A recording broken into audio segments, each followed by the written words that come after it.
La première constatation que nous avons faite, en fait, c'est que tous les sujets n'avaient pas le même comportement. Certains sujets tournaient systématiquement dans la même direction, soit à droite, soit à gauche, et d'autres sujets allaient de manière plus aléatoire, un coup à droite, un coup à gauche.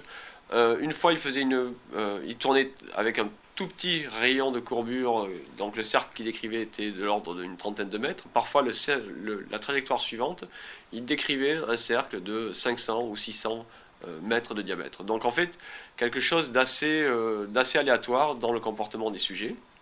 Donc ce que nous avons fait dans le premier temps, c'était caractériser ces trajectoires différentes et essayer de comprendre s'il y avait une règle qui sous-tendait le choix et la description de ces trajectoires.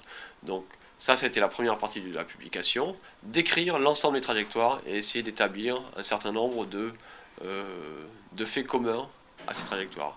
Nous avons également établi un index de déviation. Donc pour chaque sujet, nous avons dit il dévie le pourcentage de déviation que l'on peut observer est de tant de pourcents, d'une manière simple.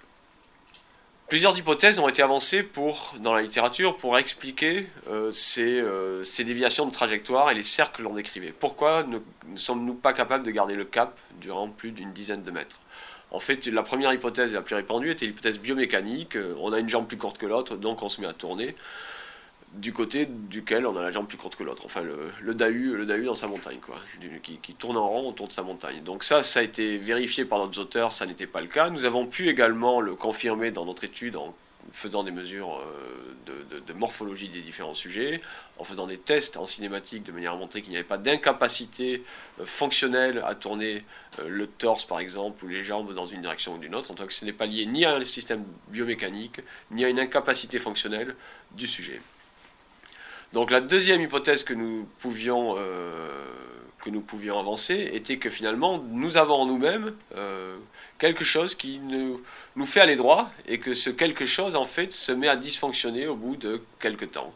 Donc ce que nous avons fait pour tester cela, c'était de faire en fait des tests de posturologie.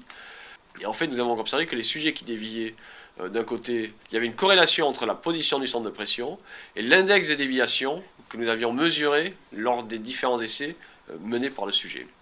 Et cette corrélation est suffisamment forte pour pouvoir expliquer en tout cas que c'est une asymétrie posturale qui est déterminante dans la désorientation de nos sujets.